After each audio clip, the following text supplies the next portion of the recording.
This is the Economic Development Committee. I'm Councilmember Huizar. I've been joined by Councilmember Buscaino. We will call this meeting to order. And first on the agenda is the general public comment. If we could ask Patricia McAllister to come up, please. Mr. Chair, would you like that for 1 minute? 1 minute, yes, thank you.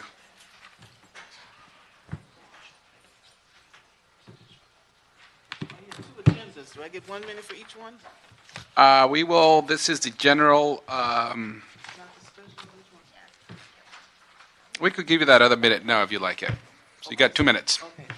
Okay, so the first one, the special agenda, you want municipal facilities, a report, and the chief legislative analyst to report on the sale of city-owned surplus property. The word surplus bothers me. We shouldn't have any surplus property. These properties should be converted to affordable housing.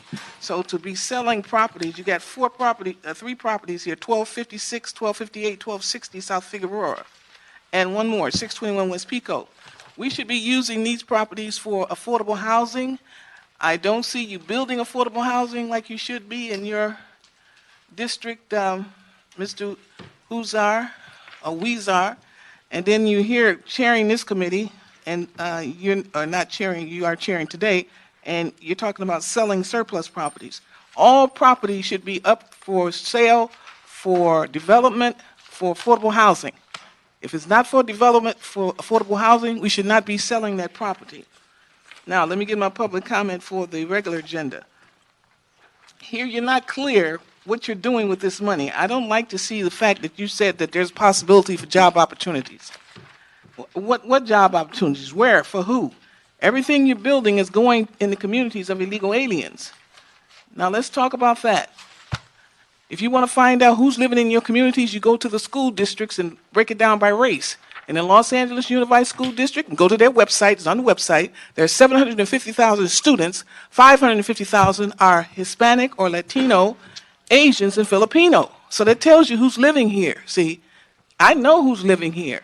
And multiply that by their 2 parents and 3 or 4 of the children in the family. So we're talking about 4 million illegals here. So we need to be specific.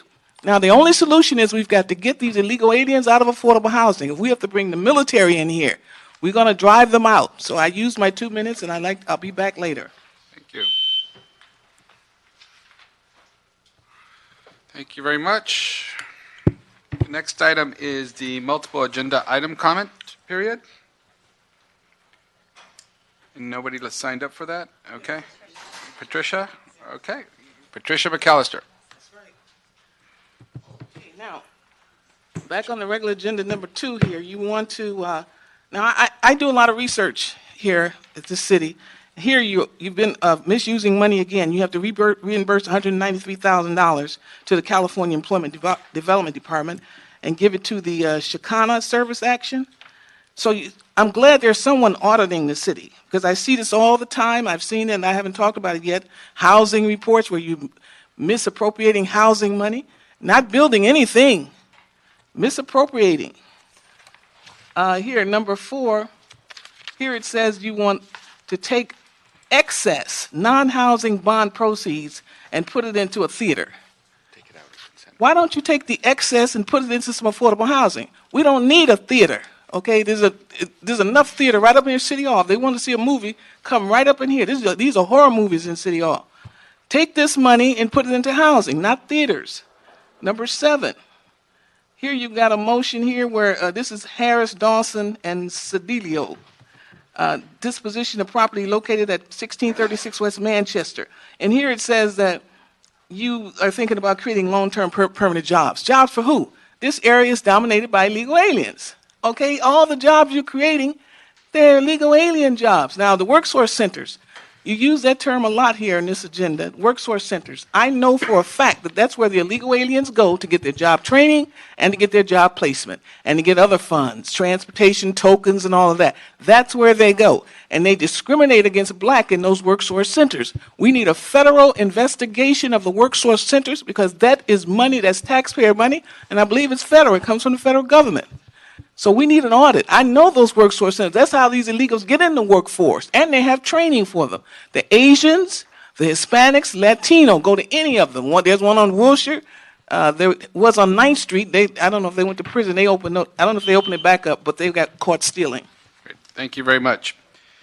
So going to the consent calendar, if we could move items 3 through 7 and 9 on consent, if that's okay with the you. items. Mr. Buscaino moves, a second, so ordered. Items approved. Calling to order item number 8. On item, Item number 8. If we could go to public comment, Peter Kim and Ron Miller. item number 8 is a motion from council members Wesson and Martinez relative to evaluating the proposed hotel project at 3240 Wilshire Boulevard and possible economic development incentives for the project. Okay. Mr. Kim, welcome. Yeah, hi. My name is Peter Kim. I'm the behalf of Korean American Chambers of Commerce of Los Angeles. I want to clear that we fully support the construction of this new hotel project in Koreatown. I'm personally doing a lot of business with Korea. So I have many customers who from Korea to try to look for the hotel, but they always have a hard time to get a right hotel because we don't have enough hotel in Koreatown. So that's why we are fully support the construction of the new hotel in Koreatown. Great. That's it. Thank you very much. Ron Miller, welcome. Good afternoon. I'm Ron Miller with the LA Orange County Building and Construction Trades Council. I'm here to speak not against this project, but we want to make sure that this project is built with good, skilled, and trained workforce. That means good paying jobs and local hire. And I'd be willing to meet with the developer to sit down and work out a good agreement that we've done in the past with these projects that get the TOT tax and make sure that it has local hire, preference for veterans, and good pay with benefits and pensions. Thank you. Great, thank you very much. Thanks, Ron. So we'll move that item. Any objections? Nope. No objections, so ordered. Thank you. We will now recess this regular meeting of the Economic Development Committee and move into the special agenda. One. Can I call the other item to order,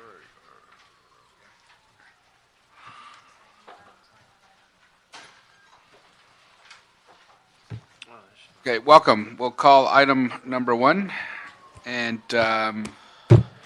let's do public comment first, and then we'll do a report from the CLA and open it up for questions and answers on public comment.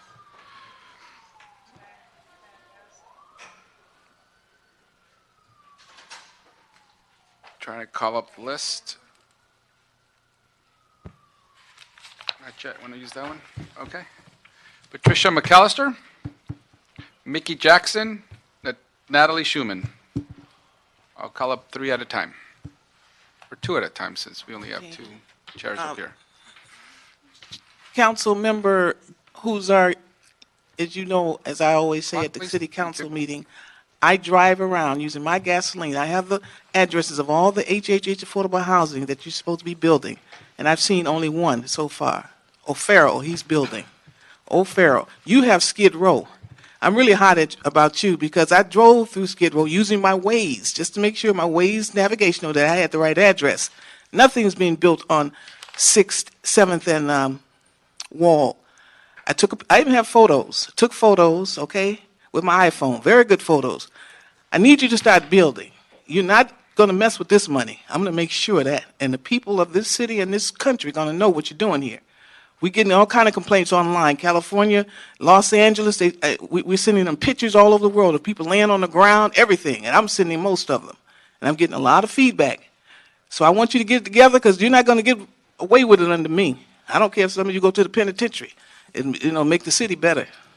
Ms. McAllister, you could go to everyoneinla.org and you could track where the projects are being built for major HHH dollars. Okay, everyoneinla.org.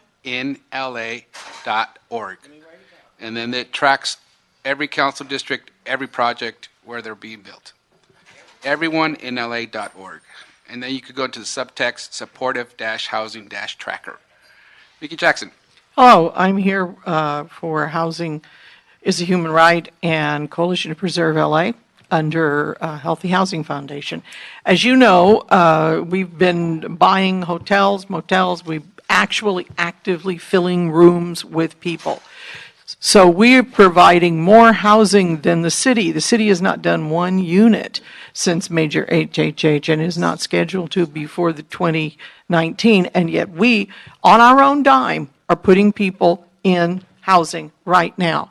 We have been desperately trying to get a decent list, a usable list, any kind of list that we can manage to use of city-owned properties. We have gone to the controller who has admitted that their list is virtually unusable because it contains almost no addresses of any properties, very few. So here I sit, private interest hotels, when we desperately need housing, and they can find how and where to buy the city properties. We've gone to offices. We've asked everyone. We need a list. We want to buy property. We want to build affordable housing, and we're not even asking for a dime from the city. Okay, thank you. Natalie Schumann, Scott Reinders. Good Welcome. afternoon. Hi. My name is Natalie Schumann, and I'm here on behalf of Unite Here Local 11. We represent 30,000 working people across Southern California and Arizona in the hotel, food service, and hospitality industries.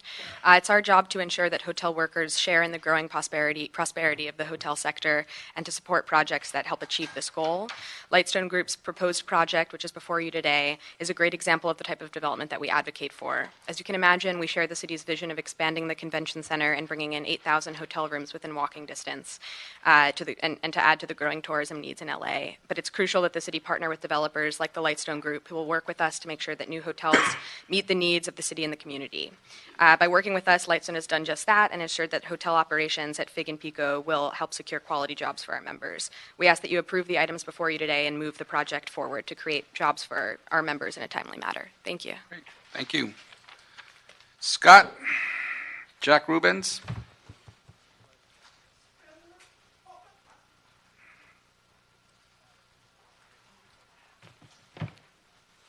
Hello, Scott Reinders with Lightstone Group, the applicant for the project. Just wanted to express our thanks to staff for putting together all the hard work to get us to this point. We believe that we've resolved all the outstanding issues in the documents and respectfully request approval today. And I am joined by several members of our team, including Jack from Shepherd Mullen, who will address the committee in a moment to answer any questions that you may have. Thank you. Thank you. Jack Rubens, Patty Berman. Good afternoon, council members. Jack Rubens with Shepherd Mullen on behalf of the applicant. I'm just up here to address a housekeeping measure relating to the purchase and sale agreement. You have an ordinance that will be going to the City Council for approval. I just wanted to point out that there are some clerical errors in the ordinance relating to what the terms of the purchase and sale agreement are, and we would ask that those terms be amended and clarified prior to consideration by the full council. Those same terms need to be clarified in the findings before you today, too, relating to the content of the purchase and sale agreement. And it's the fourth bullet point under number 2, terms of sale. And we would ask that that bullet point be removed from the findings that you recommend approval of today. Thank you very much. Thank you. Patty Berman, not here. Okay. Alan Riotto, Joanne Denganen.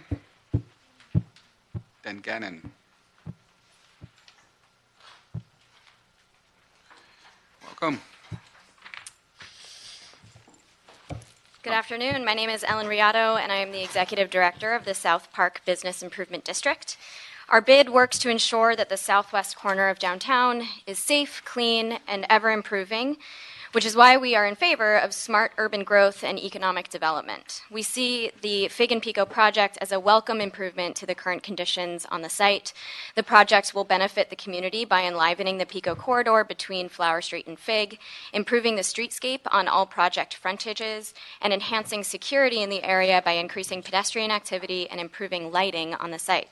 The Fig and Pico project also represents a key opportunity in our district to facilitate successful events at the convention center. The project delivers on a crucial need by creating a stronger sense of arrival into South Park and downtown by developing a vibrant hotel complex adjacent to the Metro Blue Line and Expo Station.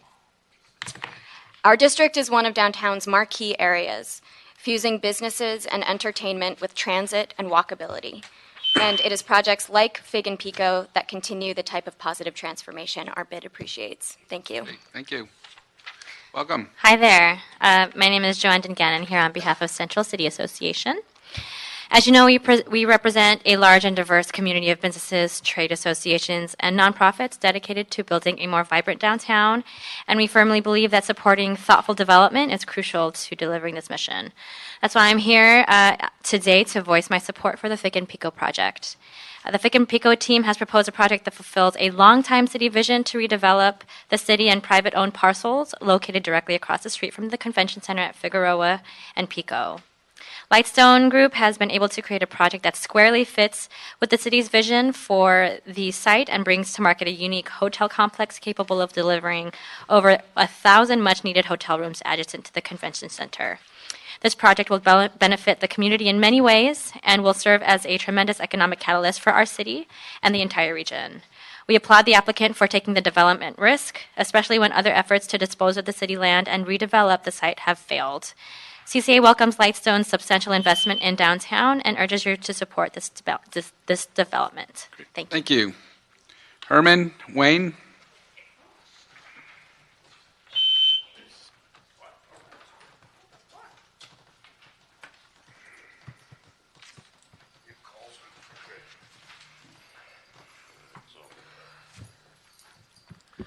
Let's see. You called Mr. Herman first. Oh, there's Joe. Yeah, stop ratting out Janice Hunt of the FBI. Herman?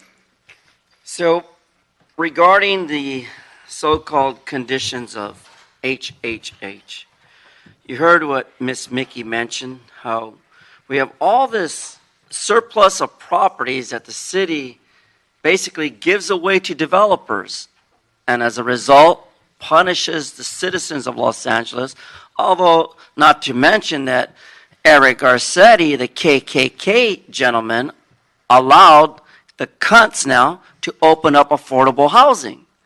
Now, I really don't understand why he would go through such a cuntful condition of cuntful taste to allow us now to have housing. I think all us niggers that live in the sidewalk and streets should just stay there because we create such an art that's so unrealistic, unbelievable, and undeniable that we refuse to take shelters, refuse to take any of your free gifts now because we're so fucking comfortable of living homeless under HHH, bitch, on a street. Thank you. Wayne? Okay, good. Yeah, so as we learned from the Sea Breeze project, it's very, very vital that you do not force the developer to be blackmailed into additional campaign donations. So we want a rider here. We call it the Janice Hahn rider for transparency. If the campaign donations have to be done illegally through third parties to get this project approved, give the campaign donors immunity from prosecution. Because that's what's happening to Richard Lung.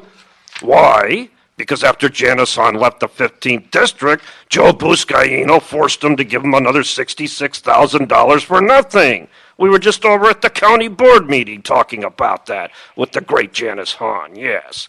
So remember, at 621 West Pico, they will rat you out to the FBI. They will indict you. Don't rely on their promises. Get immunity before you put the illegal campaign donations into their coffers and build this stupid fucking project. Thank you very much. Thank you. So now we will hear from the CLA. Just a brief overview of what's before us today. Good afternoon, members of the committee. John Wickham with the Office of the Chief Legislative Analyst. Before you are the documents necessary to complete move forward the project for the Lightstone Hotel. Back in November, I believe it was, the council approved the terms for a memorandum of understanding to negotiate the final documents to provide an incentive to support construction of this hotel. It will bring 1,130 hotel rooms to a property immediately across the street from the convention center, and it will serve the expansion of the convention center and help to bring national, international visitors to the city of Los Angeles. So it is absolutely in line with the proposals for and policies of the city council moving forward. So we have the incentive agreement. It is consistent with the terms of the MOU the council had previously approved. Also on the file is the MFC report related to the sale of the city property. What's unique about this in our deal is that there are 3 parcels involved. There are 2 private parcels and then the city parcel. The city parcel is in between, in the middle of all of these parcels. And so by bridging all of these parcels together, the developer is able to create this large project and bring a substantive. What's the city parcel? The city parcel is on the corner at Fig and Pico, and the private parcels are on either side. What's that, the northeast corner? It's the south, the northeast corner. That's the city parking lot? That's a little parking lot, yeah. Got it. And then the private parcels are on either side. And then there's a major development that's going on just to the north of that. I think that's nearing completion. Mm-hmm. Right. So the massing of this project is consistent with all of the development going on in the area, brings a use to the area that is absolutely in line and in need with the service of the convention center. With regard to the purchase and sale agreement, there is one clarification I'd like to make sure is on the record.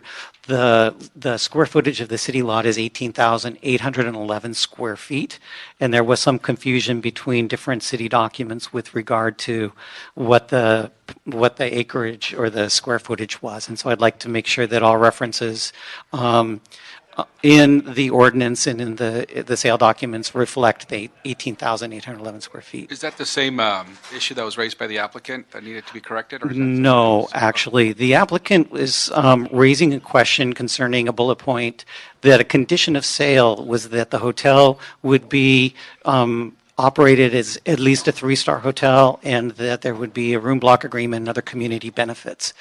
That's not specifically a condition of sale, but it is one of the justifications, one of the findings supporting the sale.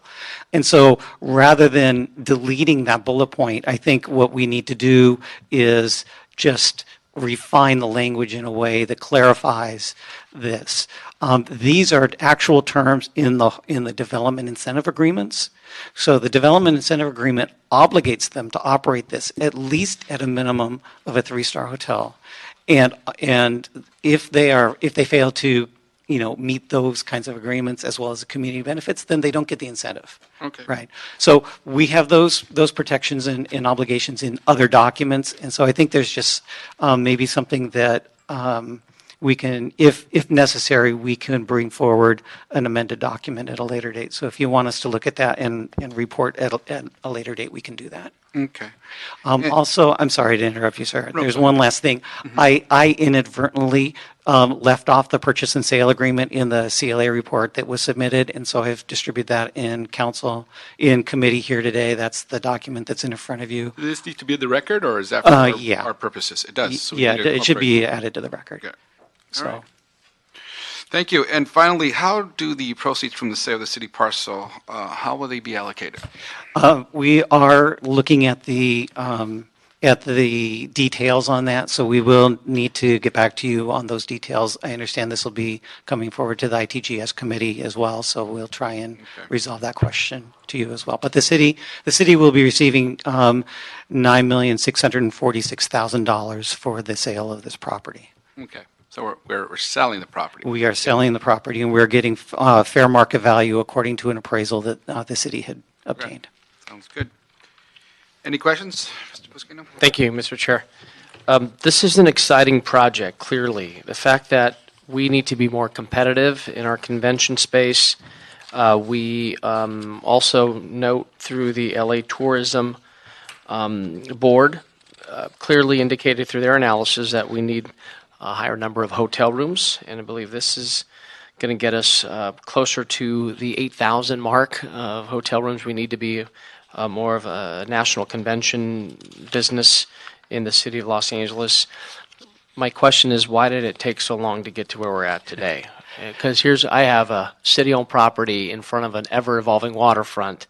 I mean, that's kind of the frustrations when you have someone who wants to invest, as we do the applicant before us with Lightstone. What so school me a little bit and how I mean, I know it's a city-owned property. We have to appraise it. Is time is money, and Exactly. the time where we're trying to boost our convention business, we just can't delay. Yeah, so the negotiation of these final deal documents took about 4 months in order to tighten up all of the details. Sale of the city property was actually one of the difficult final issues that we had to incorporate into this process because the city does have, under state law and city law, is obligated to go through a surplus property process, which actually can take more than a year in order to, check and make sure that all of the other obligations are met. And so the city had initiated that process a while ago, but now, once the council said we're ready to go forward with this project back in November, the GSD was then able to move forward and complete the surplus property process, and that required going to MFC and then forward here to council. So going through those steps and just the timing of meetings brought us to where we are today. Understood. And the as you pointed out, the goal of at least 8,000 rooms within the convention center, that goes back to the Farmers Field days, and council identified that as one of the part of that whole Farmers Field and expansion of the convention center and event center back then. Sure. And so it's taken us 10 years to get to, but we're actually within 1,000 or 2,000 rooms of that goal, starting at something like 1,500 rooms. We're now with this project, we'll be in the vicinity of 6,000 to 6,500. So the council's efforts in promoting this policy have been very successful. And walk me through just a couple additional incentives that were given to the applicant here. There's the main incentive is the financing, the $67.4 million, and that is provided only as a result of their building the hotel and opening and operating the hotel and generating revenue. So there's a program of confirming how much revenue, TOT revenue, is generated by the project, and then providing the incentive going forward. So if they fail to generate that revenue, then the incentive amount is balanced based on that. And then they are obligated to provide certain community benefits, such as a room block agreement, and the good quality jobs, and as were mentioned by one of the speakers. Was any of the TOT, was that touched at all as far as incentivizing TOT? We do not give or provide TOT. We provide general fund revenues as the incentive, but they are measured against the amount of TOT generated by the project. Got it. Let's get some shovels in the ground. All right. Let's build. Thank you. For the record, we've been joined by Councilmember Price, the chair of the committee. Any questions on this item, Mr. Price? No, I think this is just another important step we're taking to really make downtown more livable and more attractive as a destination. So I'm excited to support the study and see what comes back with it. Okay. Well, thank you. If I can share an experience with you before we take this item, Mr. Chair. My first assignment with LAPD in 1997 was Central Division as a probationary officer. And this area where we're talking about right now was a dump. It was clearly a high crime area, prostitution, gang infested area that is just, if you look at true economic development that makes sense, where now you're putting people to work, criminal element's gone. You've boosted the economy. This is exactly what we need in our city, and from Somewhere to San Pedro to downtown LA. So I applaud leaders here at this table, between Mr. Weezar and Mr. Price. Appreciate you working alongside folks like our applicant here who wants to invest in our city. So and really want to make that observation, the experience. And can you get these guys out of here? Could they continue to disrupt this meeting? Yes, Mr. Herman, Wayne, let that be your first warning. People are trying to conduct it. So, sir, this is not a back and forth. We're attempting to conduct a meeting You're here. familiar with the rules. Come on. And so if you keep making noises, it's disrupting the meeting. That's your first warning. And the second warning, we'll ask you to leave. Thank you. Thank you. Good work. Thank you. Thank you. Thank you, gentlemen. So I'd like to make a motion, Yes. Mr. Price, and I'm in full support of the recommendations before us today. I have a few technical instructions to add to the recommendations as follows, and ask for your support. I move that we adopt the recommendations from the report dated 4/16/18 with the following instructions. 1, make the technical corrections as needed to accurately reflect the total square footage and legal description associated with the subject city parcel. 2, clarify the process by which the proceeds from the sale of the city parcel will be allocated in a manner that is consistent with the terms identified in the Hotel Development Incentives Agreement. And 3, identify terms of a room block agreement that is both consistent with the city's economic development policies in regards to hotel development incentives and will preserve the economic feasibility of the proposed development. Second. Okay. So we, without objection, we will approve the MFC and CLA report with the amendments made by Councilman Weezar. If there's no objections, that will be the order. So thank you. Thank you. Thanks, Sean. Thank you, Mr. Wickham. Okay, so we're going to adjourn the special meeting and go back to the regular agenda. Mr. Clerk, first item. Item 1. Item number 1, our report is a report from it's a joint Economic and Workforce Development Department and Workforce Development Board report and a city administrative officer report relative to accepting Workforce Innovation and Opportunity Act grant for the Los Angeles Basin Regional Workforce Development Plan. Okay, looks like we've got two. Let's come up and have a report. Good afternoon. Shafia Amir from the CAO's office. And I'm joined from Economic Development and Workforce Department, Greg Irish. So the CAO report before you on this matter is recommending approval of EWD's request to retroactively accept $825,000 in Federal Workforce Innovation and Opportunity Act federal grant dollars from the California State Workforce Development Board, and for retroactive contract authority with 8 service providers, which are listed in the attachment to the CAO report. These funds and contracts are intended to implement the Los Angeles Basin Regional Workforce Development Plan on behalf of the Los Angeles Basin Regional Planning Unit, or RPU. Both the grant and proposed contract terms are from January 1st, 2018 through June 30th, 2019. The RPU consists of 7 regional workforce development boards, of which the City of Los Angeles Workforce Development Board is one, and the designated lead coordinator as well for the RPU.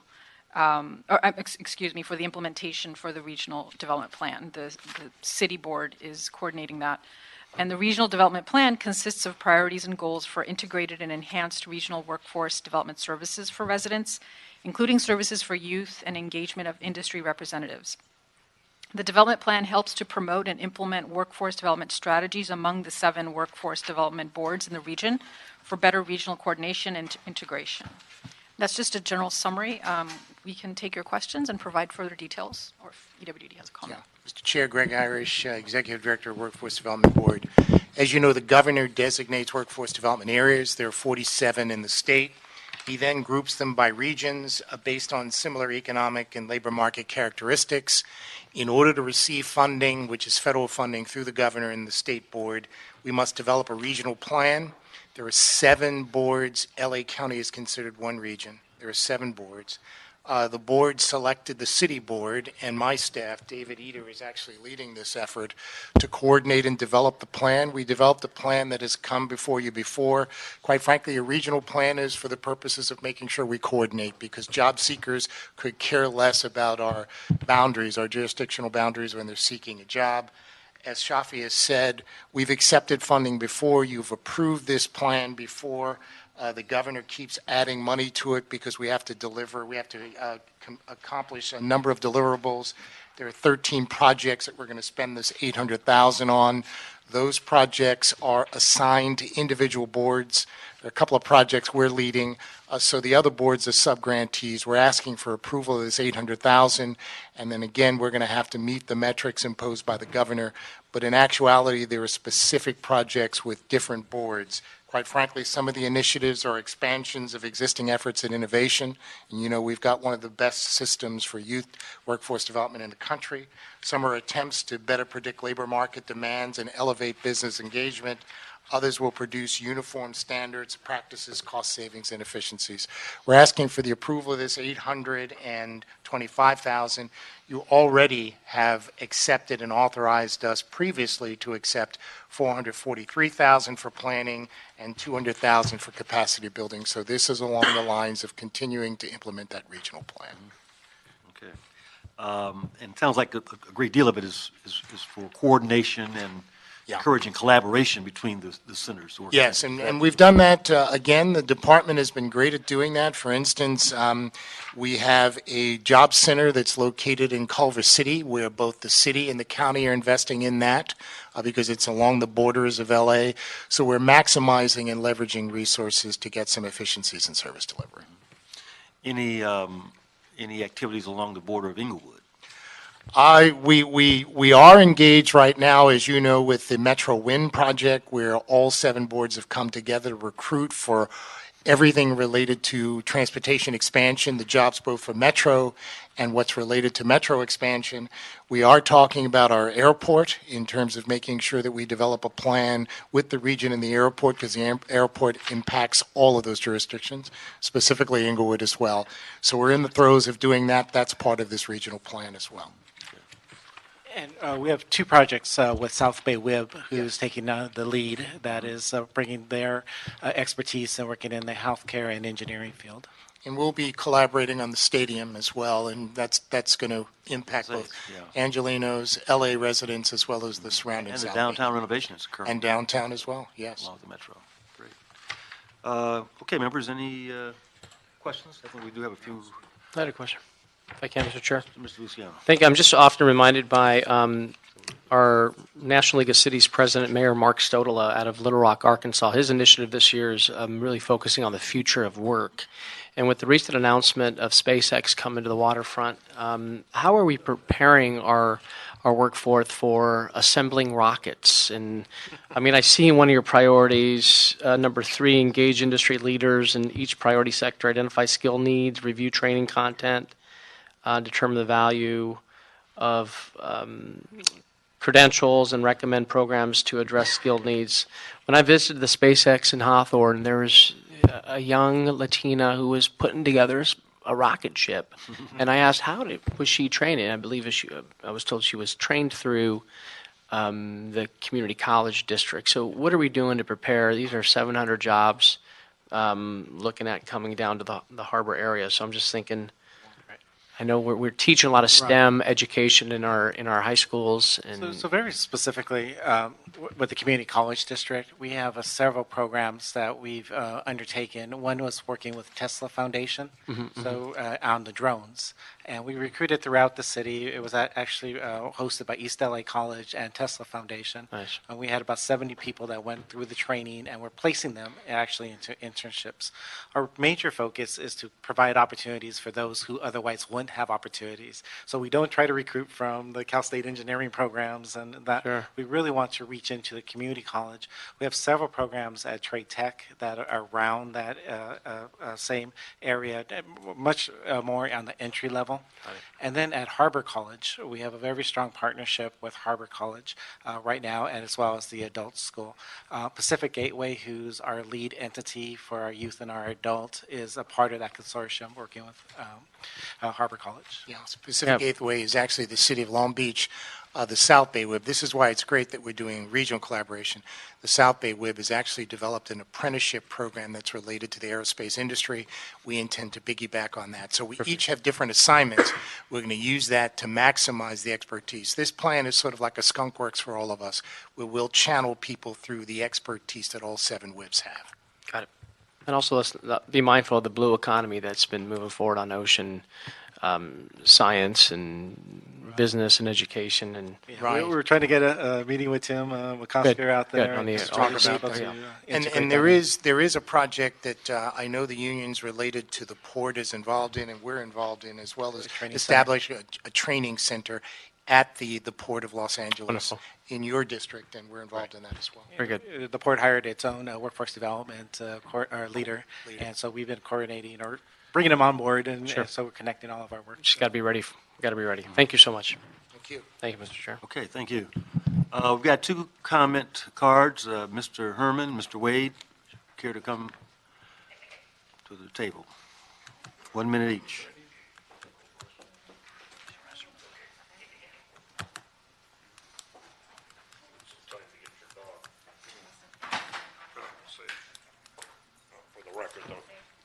The rat fink left the room, yes. Mr. Chair, what's my time? 2 minutes? 1 minute. 1 minute. So as you heard in comment of Joe Busciano, he was very surprised that women can actually do a job. Now, I'm not a racist, nor am I biased, but I believe Joe Busciano, the silver-tongued cop, doesn't know what the hell he's talking about other than get locked out of this meeting. He should sit down and hear the comments, because women have done an excellent job throughout their careers, not to mention sexual harassment, but that's not a part of a career. That's a promotion that Mr. Weezer and I don't want to talk about, because Francine Godoy got her pre-settlement. But in regards to my issue here, dealing with the sale of city-owned surplus, I still demand that every dollar be micromanaged to be spent in idea of HHH. Bitch, bitch, bitch. Thank you. So, I don't know, it's amazing that you guys would let Joe Buscaino sit on this panel. Developer of massive Sea Breeze project in Harbor Gateway, charged with making illegal campaign donations. Richard Long, remember your good buddy? You got all those campaign donations from. You sold him out, the DA indicted him, and now Joe Buscaino is ratting out Janice Hahn to the FBI. See, this is the fucking problem with you guys, okay? Janice Hahn had nothing to do with this. This guy campaign donated Mr. Chair, legally. I believe we're on item 1, and that is item 1. Item 1. Yeah, that is on the item, because you're forcing these developers to illegally use straw people to donate to your campaigns, and then you rat them out to the FBI when they're the victim. This is about workforce development. Yeah. It's not about developers. So if you tell could him please to, but Wayne, he should not be in here ratting out Janice Hahn to the FBI. Janice Hahn had nothing to do with about it. It was Joe Buscaino that did it to Richard Long. All right, that concludes the public comment. Members, any thoughts or comments? Otherwise, we'll... Just Lysol. Yes. Let's. I move that we approve the CAO's recommendations without objection. That will be the order. Thank you. Next item. Item number 2 is a joint Economic and Workforce Development Department and Workforce Development Board report, and the CAO report relative to the use of funds from the Audit Repayment Fund for disallowed federal workforce development grant costs for the Chicana Service Action Center. Good afternoon. Shafia Mir from the CO's office. The CO report before you on this is recommending approval of EWDD's request to repay $193,496 in disallowed workforce grant expenditures from the 2014-15 program year of the Workforce Development Board annual plan. These funds were part of a larger contract with the former organization known as the Chicana Service Action Center to implement a city workforce center during the 14-15 Workforce Development Program year.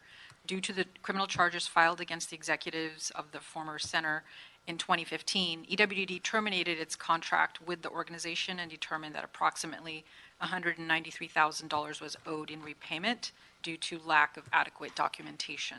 According to the information EWD provided, there was about, I believe, $4 million total, and that had been given, but there was adequate documentation to back it up. It's just this $193,000, which is owed, that doesn't have the documentation. The organization no longer exists as an entity, and recovery of the funds is not possible. Therefore, EWD states that they can use sufficient prior year uncommitted funds in its audit repayment fund to repay the funding. And the repayment will be either to the current year workforce annual plan to keep the funds for local services, or directly to the California Employment Development Department, which is the grantor of the WIOA or the WIA funding. And the final determination of that is just pending negotiation between EWDD and the state EDA. So if you approve these recommendations, you would be giving EWDD the authority to use their funding in their audit repayment fund to repay the funds. How much is in their fund now? The current year allocation is about $123,000. That was in the adopted budget, but the controllers has advised me that they do have prior year funds that are more than adequate. They would need to do an accounting adjustment just to free up those funds. And EWD has been informed of this, that they can't implement these recommendations. The controller can't implement these recommendations in our report until that funding is freed up by EWD's accounting staff. And has the city attorney ruled out going after the principals? I believe you can speak to that if you want, yeah. Robert Science, Assistant General Manager. So this item is not as fun as the previous one. We do have the authority as an obligation back from the district attorney for a repayment from the CSAC's assets. We don't believe that they do have the assets, but they do have a restitution order that's actually been implemented by the district attorney. Members? Comments? Okay, without objection, we will approve the CAO's recommendations. Thank you. Thank you. Thank you. Next item, Mr. Clerk. Item number 10 is our reports from the Department of Convention and Tourism Development and the City Administrative Officer relative to the Los Angeles Convention Center Reserve Fund Policy. Tone Lu, there he is. All right. GM. Good afternoon. Natalie Brill with the CAO's office. In October, the Convention, Tourism, and Development Department presented a proposed policy regarding the reserve fund held with the private operator of the convention center. You continue the item and ask us to report back, and that's the report in front of you. At this point, the CAO is recommending approval of the reserve fund policy as proposed. Under the current management agreement, as well as the administrative code, the convention center, through the executive director, is required to maintain a reserve fund of at least 10% of their annual operating budget to be used for unanticipated expenditures at the discretion of the executive director. Generally, the minimum amount of that 10% is about $2 to $3 million. Currently, there's about $11 million in that account. It's not unusual for agencies that do business maintain reserve funds. For example, a wastewater system reserves a reserve fund based on the number of days it takes to operate. This is another way of doing it, putting a ceiling of $15 million. We believe that's appropriate based on the fact that there's some one-time events coming up. Like which one-time events are you referring to? Which one-time events? Such as the Super Bowl in 22 and the Olympics in 28. So that could have an effect on some reoccurring clients. So there could be a need to supplement their operating budgets with some of these reserves. We don't think so. So far, we have never used the reserve fund, but it's there just in case. And like I said, it's not unusual for different types of businesses that cities run to have these types of reserve funds. It's a fill the gap. When we don't have tenants in the convention center because of an event or something? It could be. It could also be used for an emergency. If something goes wrong within the convention center, some type of maintenance or operation isn't working, they could use the reserve fund for that. And then, this is something that we could report on in the financial status reports if something does happen. But this is something that basically is currently in practice right now based on the management agreement, but more importantly on the administrative code that was adopted, I think, 5 years ago when we changed the way that we manage the convention center, the city council managed the convention center. There was, that was put into the administrative code so that the executive director would have the ability to spend some money if something happened within the convention center. Now, do we need to change the code to increase No, that capacity? this is within that. It's fine the way the administrative code is written now. This just allows you to put into a policy that you'd like a cap of 15 million. You can always go above that. I mean, right now, like I said, we are at 11 million. So when there's excess money or excess revenues, we'll move money into that fund up to 15 million. We can always come back to you if the executive director feels that he needs additional funds. But we think 15 million is about right. And we did look at some of the information that the convention center had when they called other convention centers, and it's not unusual to have this type of policy. I don't know if John wants to add anything. No, the only thing I'd add is the hope of our department, with your leadership, sir, that we undergo a major construction phase in the expansion modernization of the convention center. That too would perhaps lead to loss of business temporarily during that construction period. And this fund would be able to fill in. Right. Yeah, and in the past, the general fund has had to do that. So this is, a way of putting aside revenues that are in excess of what they're making and what they're expending based on the budget that you approve every year, aside for those type of emergencies. It's a pretty good policy to have. And a nice little nest egg that we're Yes. developing. Yes. Okay, members, any questions, comments? A question, if I can, Mr. Chair, on the updated renovation. What's going on with that, and how are we preparing ourselves for the impact of the future of the revenue reserve fund on the updated timeline, scope of work of that project? I know you briefly mentioned it, but where are we at on it, and how we plan on using some of these reserves for it?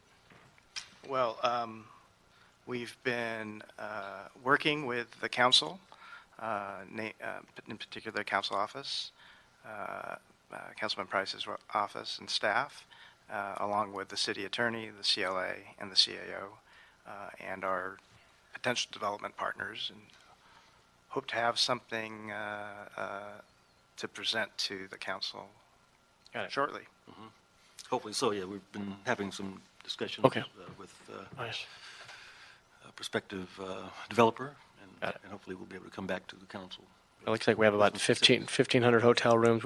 We proved it earlier today, so we're moving. I love that. Thanks for your leadership on that, Mr. Price. Thank you for your support as well. And then also the proposed budget before us, Mayor is looking at an allocated $10.5 million in the facility improvements, and I see from the report roughly $5 million is needed a year for general maintenance. So if approved, would this year's 10.5 allow more funds from the convention center to move towards the reserve fund?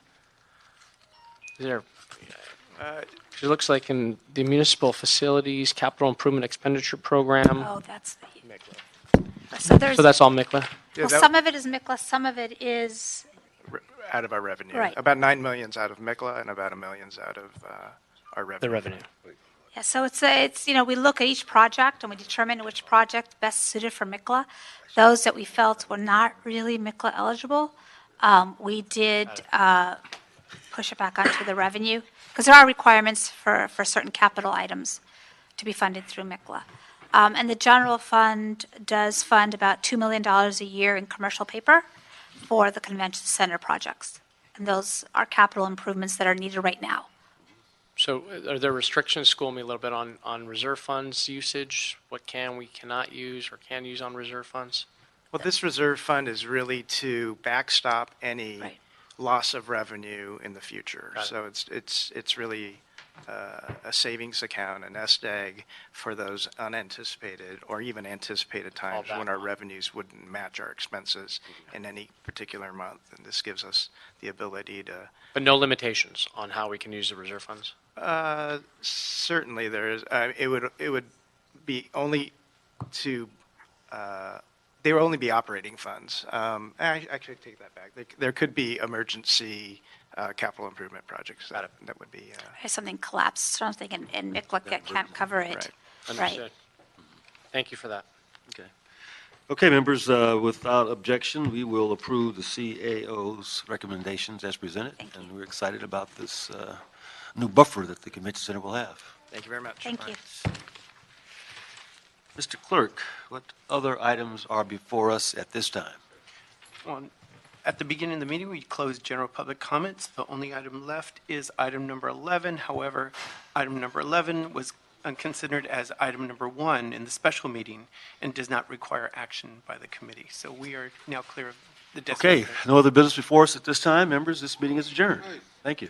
Those two guys get their public comment?